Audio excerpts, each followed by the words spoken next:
शिव गुरु करम जातो हर हरि हर सुगवार सुगवार गुलाबी रंग रे भोर हरि हर सुगवार सुगवार गुलाबी रंग रे भोर मंदिर मंदिर घुरै छौ शिव गुरु लीला सैनी भोर मंदिर मंदिर घुमै छौ शिव गुरु लीला सैनी भोर तोहरो दुआरिया हो शिव गुरु हमरा करै छै पुकार तोहरो दुआरिया हो शिव गुरु हमरा करै छै पुकार हमरा के माया हो शिव गुरु करबा चर्चा तोहार हमरा के माया हो शिव गुरु करबा चर्चा तोहार हरे हरे सुगवार सुगवार गुलाबी रंग रे भोर हरि हरे सुगवार सुगवार गुलाबी रंग रे भोर मंदिर मंदिर घुरै छौ शिव गुरु लीला सैनी भोर मंदिर मंदिर घुमै छौ शिव गुरु लीला सैनी भोर तोहरो दुआरिया हो शिव गुरु लीला करै छै पुकार तोहरो दुआरिया हो शिव गुरु लीला करै छै पुकार सिया पर दया कर शिव गुरु करबा चर्चा तोहार सिया पर दया कर शिव गुरु करबा चर्चा तोहार तीनों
पुरी में यज्ञदत्त नामक एक ब्राह्मण रहता था। उसे एक पुत्र उत्पन्न हुआ जिसका नाम उसने गुण निधि रखा। बालक बड़ा बुद्धिमान तथा चतुर था। 8 वर्ष की छोटी सी आयु में ही उसने बहुत सी विद्याएं सीख ली थी, परंतु वह कुमार्ग में पड़कर अपने धर्म और कर्म से भटक गया। वह जुआरी, खेल कूद में संलग्न और गाने बजाने वालों के साथी बन गया। उसने बहुत जल्दी ही अपने पिता की कमाई लुटा दी। उसकी माता उसे रोकती थी, परंतु प्रेम के कारण उसके संबंध में उसके पिता से कुछ न बताती थी। पुत्र चाहे कितना ही बुरा हो, परंतु माता कभी उसका बुरा नहीं चाहती है। यज्ञदत्त जब कभी भी घर आकर अपनी पत्नी से गुण निधि के बारे में पूछता कि इस समय गुण निधि कहाँ है, तो वह सदा झूठ बोल देती थी और कह देती थी कि घर के बाहर गया हुआ है, या तो वह कहीं स्नान कर रहा होगा या देव मंदिर में बैठकर भगवान का पूजा कर रहा होगा।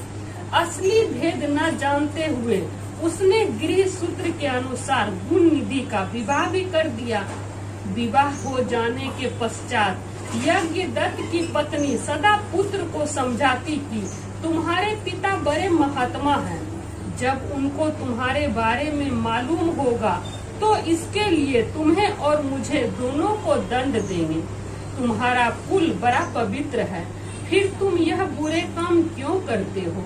मेरे बच्चे, तुम्हारा कल्याण इस बुरे कर्मों को छोड़ देने में ही है। परंतु गुण निधि पर माँ के समझाने का भी कोई प्रभाव नहीं पड़ा। एक दिन उसने पिता की अंगूठी चुराकर किसी जुआरी को दे दी। जब यज्ञदत्त ने उस जुआरी से पूछा कि यह अंगूठी उसके हाथ में कैसे आई है, तो जुआरी ने यज्ञदत्त से कहा कि उसने उनकी अंगूठी नहीं चुराई। यज्ञदत्त ने जुआरी की बात सुनकर कहा, सुनो लल्ला, यह अंगूठी मेरी है और मुझे राजा के यहाँ से मिली है।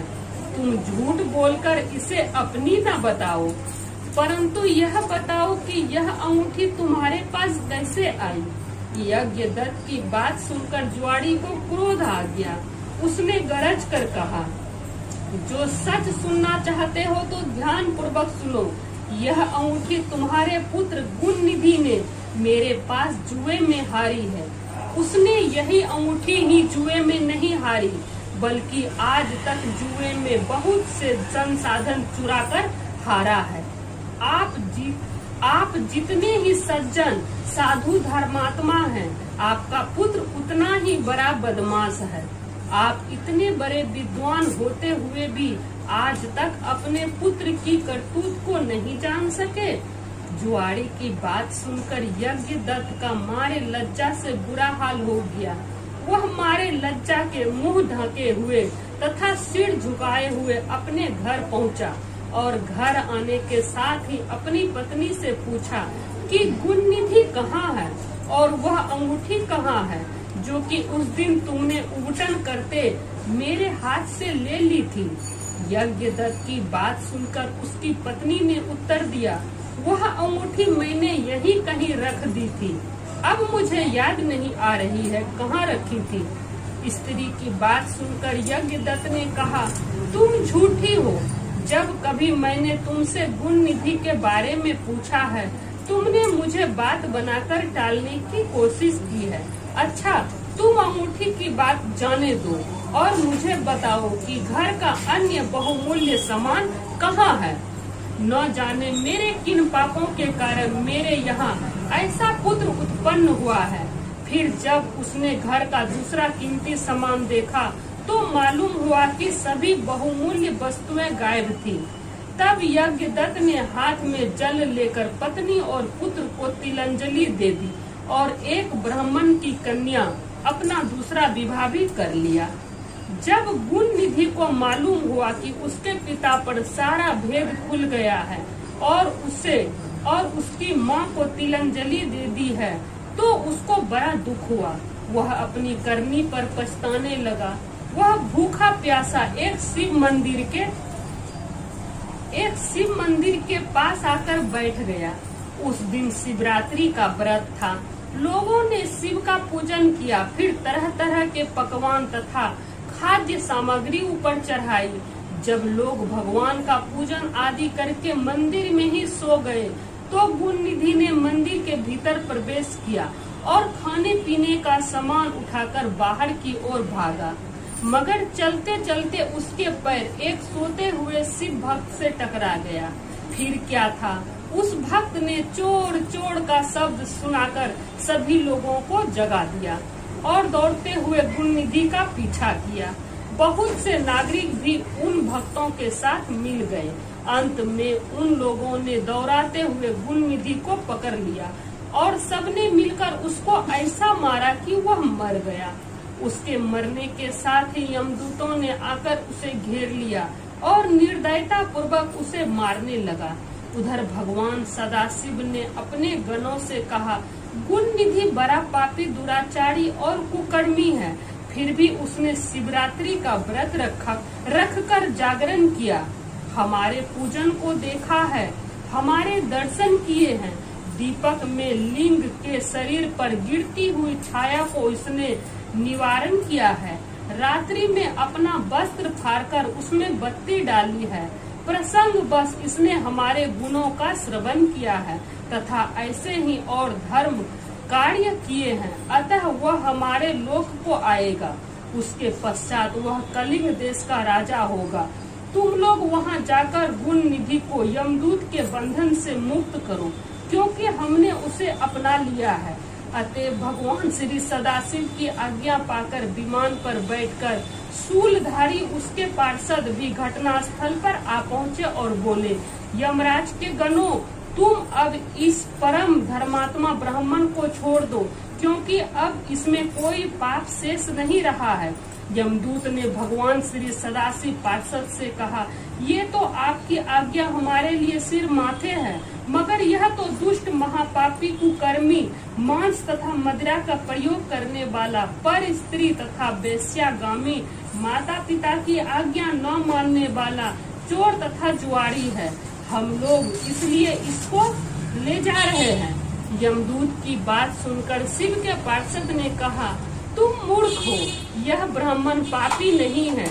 इसका सबसे बड़ा धर्म यह है कि इसने पुराना कपड़ा जलाकर शिवालय में प्रकाश किया, रात्रि भर जागरण किया। स्थिर चित्त से शिवालय के द्वार पर बैठकर इसने भगवान श्री सदाशिव के पूजन को देखा और हरि कीर्तन को सुना। इसलिए भगवान श्री सदाशिव की इच्छा अनुसार यह राजा बनाया जाएगा। और इस प्रकार कहने के पश्चात भगवान श्री सदाशिव के पार्षद गुणनिधि को अपने साथ ले गए। यमदूत से मुक्ति पाकर गुणनिधि भगवान श्री सदाशिव के पार्षद के साथ विमान पर चढ़कर शिवलोक गया। यमदूतों ने जाकर सारा वृत्तांत यमराज से कहा, जिसे सुनकर यमराज ने कहा, जो व्यक्ति भस्म रमाए हुए हो, रुद्राक्ष की माला धारण किए हो, शिवलिंग का पूजन करता हो, श्री सदाशिव के गुणों का गान करता हो, छल से ही सही उसके पास बिल्कुल न जाओ। यमराज ने भगवान श्री सदाशिव को प्रणाम करके कहा, आप इस अनजाने दोष को क्षमा करें प्रभु। एक ब्राह्मण थे, ब्राह्मण जंगल से गुजर रहे थे। हाँ, एक ब्राह्मण थे, ब्राह्मण जंगल से गुजर रहे थे। तभी ब्राह्मण का नजर एक चरवाहा पे पड़ा। तो चरवाहा देखता है ब्राह्मण कि चरवाहा क्या बोल रहा है। तो चरवाहा कह रहा था, भगवान जी से प्रार्थना कर रहा था कि हे प्रभु, एक बार आप हमको अपने पास बुला लीजिए, आपका खूब सेवा करेंगे।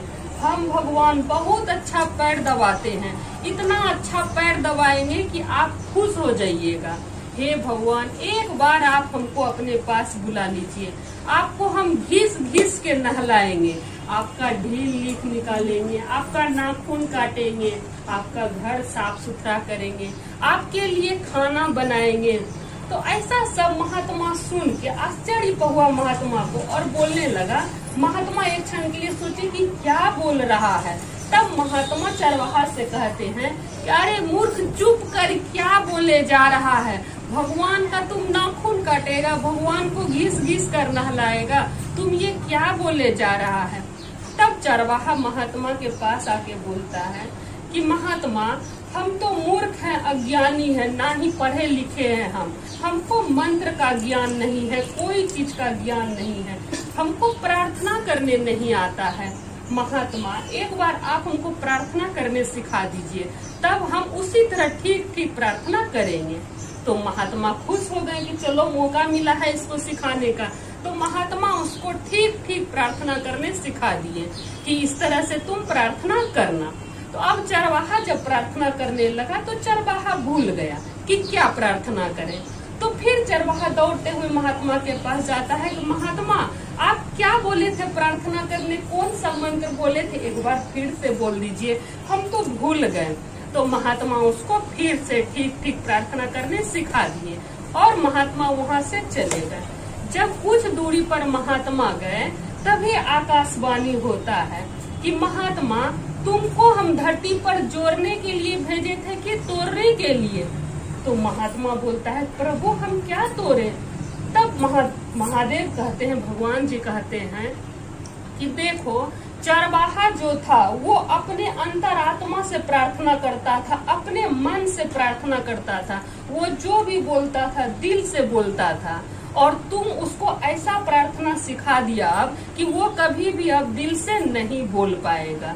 वो जो भी बोलता था मन से बोलता था, उसके प्रार्थना का हमको रोज इंतजार रहता था। अब तुम उसको ऐसा प्रार्थना करने सिखा दिया कि वो दिल से अब कभी नहीं बोल पाएगा।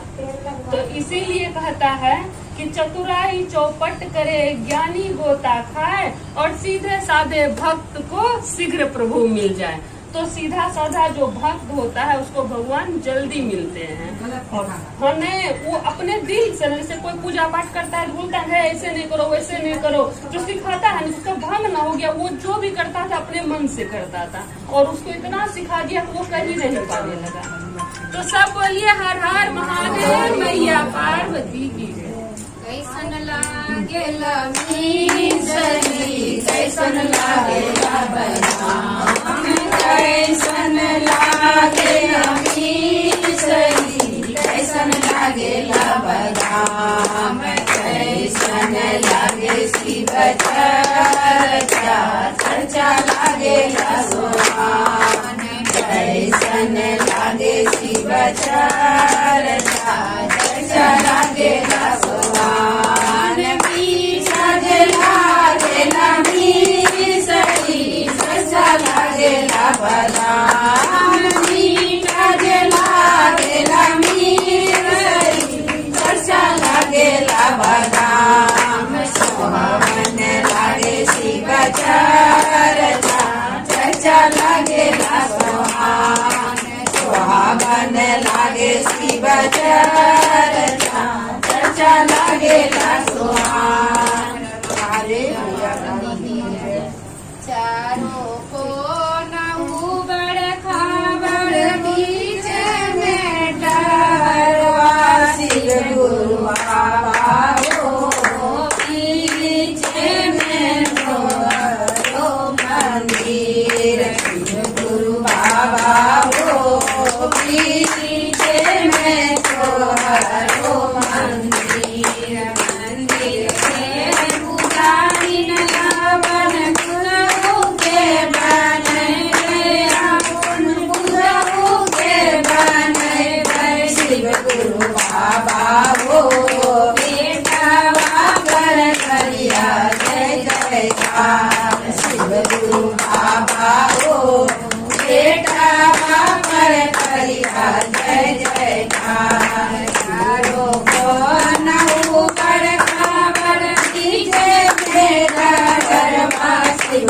गुरु बाबा हो बीचे में तोहरो मंदिर, शिव गुरु बाबा हो बीचे में तोहरो मंदिर, मंदिर के पुजारी न अपन बेटी के बनैबै, अपन बेटी के बनैबै, शिव गुरु बाबा हो कामना भर करिया जय जयकार, शिव गुरु बाबा हो कामना भर करिया जय जयकार चारों कोना कुंवर कांवर मीठे में प्रभरवा शिव गुरु बाबा हो मीठे में तोहरो मंदिर शिव गुरु बाबा हो मीठे में तोहरो मंदिर मंदिर पे पुजारिन हमने शिष्या के बनैबे हम शिष्या के बनैबे शिव गुरु बाबा हो भैया पर भैया जय जयकार शिव गुरु बाबा हो शिव भैया पर भैया जय जयकार चढ़ल आवे शिव गुरु महादेव शिव गुरु महादेव उड़ल आवे आपन निरमल चदरिया उड़ल आवे आपन निरमल चदरिया एक मन करे दया मांगे लिया दया मांगे लिया दोसर मन हे शिव संग संग जय दोसर मन हे शिव संग संग जय चढ़ल आवे शिव गुरु महादेव शिव गुरु महादेव उड़ल आवे आपन निरमल चदरिया उड़ल आवे आपन निरमल चदरिया एक मन करे चार चावल बैसे चार चावल दोसर मन हे शिव संग संग जय दोसर मन हे शिव संग संग जय चढ़ल आवे शिव गुरु महादेव शिव गुरु महादेव उड़ल आवे आपन निरमल चदरिया उड़ल आवे आपन निरमल चदरिया एक मन करे कि नमन करी लिया वैसे नमन करी लिया वै दोसर मन हे शिव संग संग जय दोसर मन हे शिव संग संग जय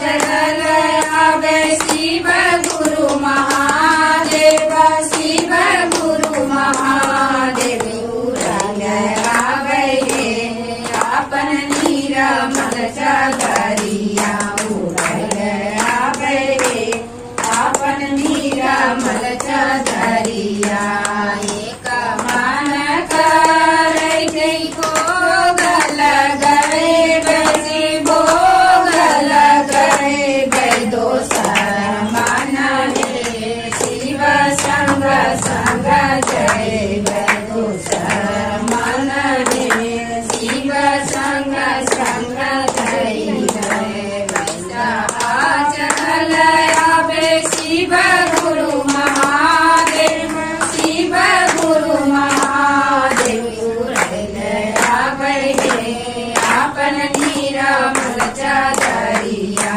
उड़ल आवे आपन निरमल चदरिया एक मन करे आरती लगैबै आरती लगैबै दोसर मन हे शिव संग संग जय दोसर मन हे शिव संग संग जय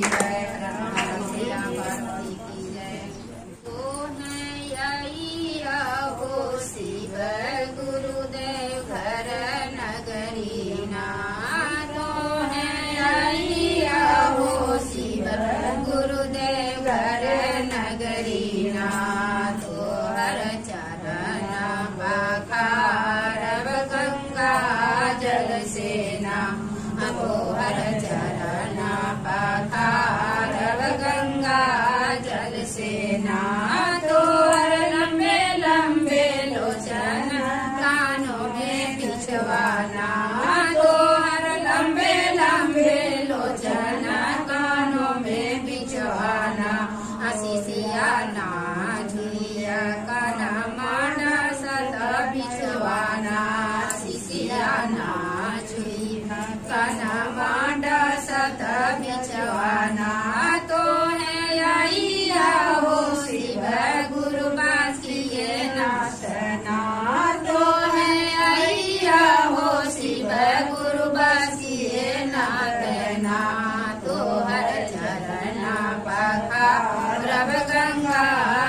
सेना तोहर चरण पखारब गंगा जल सेना तोहर लंबे लंबे लोचन गले में नागना तोहर लंबे लंबे लोचन गले में नागना शिष्या नाशिय गलवाना सतनागना शिष्या नाशिय गलवाना सतनागना तो है अय्या हो शिव गुरु केदारनाथ ना तो है अय्या शिव गुरु केदारनाथ ना तो हर चरण पखारब गंगा जल सेना तो हर चरण पखारब गंगा जल सेना तो हर लंबे लंबे लोचन हाथों में बसहाना तो हर लंबे लंबे लोचन हाथों में बसहाना शिष्या ना जइया पास मारत बसहाना शिष्या ना जइया पास मारत बसहाना माया पार्वती की जय।